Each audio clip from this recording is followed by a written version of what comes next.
बृहस्पते शिवसन्निधौ शिवलोकमवाप्नोति शिवेन सह मोदते।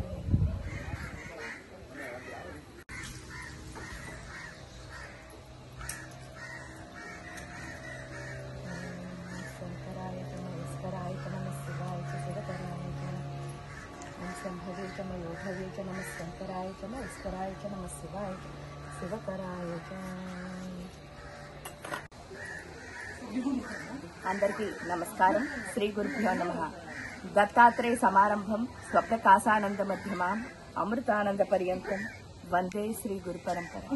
మనం ఇక్కడ త్రికోణేశ్వర్ టెంపుల్, త్రికోణాకారంలో ఉన్న కొండ దగ్గర ఆ త్రికోణేశ్వర్ టెంపుల్లో రావణవట్టు విగ్రహం.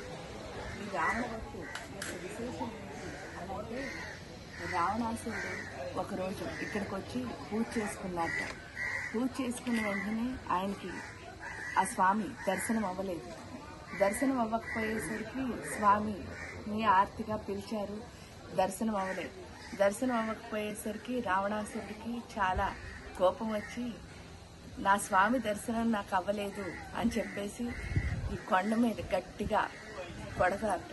కొట్టేసరికి అంటే ఏంటి అంటే చిన్నపిల్లలు చూడండి, ఏదైనా వాళ్ళు అనుకున్నది అవ్వకపోతే గట్టిగా ఏ విధంగా అయితే తన్నో లేకపోతే ఇలా చేస్తారు కదా, అలాంటిది చేశారు. చేసేసరికి ఏమైందిట అంటే ఈ కొండ 2 ముక్కల కింద చీలిపోతుందిట. చీలిపోయేసరికి స్వామి చాలా స్వామి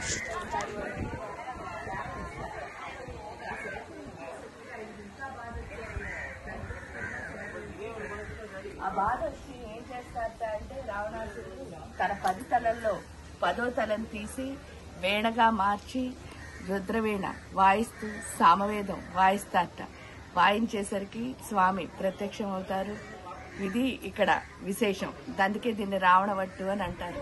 ఈ రావణవట్టులో ఇంకో విశేషం ఏమిటి అంటే అక్కడ చూడండి లక్ష్మీనారాయణుల యొక్క విగ్రహాలు అవి కిందన దొరికాయి. వాటిని ఇక్కడ ప్రతిష్ఠించారు. ఆ పక్కన రావణాసురుల వారిని ప్రతిష్ఠించారు. ఇక్కడ ఆ శివయ్య ఎవరైతే రావణాసురుడు ఆ తండ్రి ఇక్కడ కొలువై ఉన్నారు. ఆ యొక్క శివ రావణాసురుడు ఎంతో గొప్ప శివభక్తుడు మనకి తెలుసు. ఆ గొప్ప శివభక్తుడు ఈ శివక్షేత్రం ఎందుకు అనంటే ఈ త్రికోణేశ్వర్ శివుడికి అర్పించిన 4 క్షేత్రాల్లో త్రికోణేశ్వర్ ఒకటి.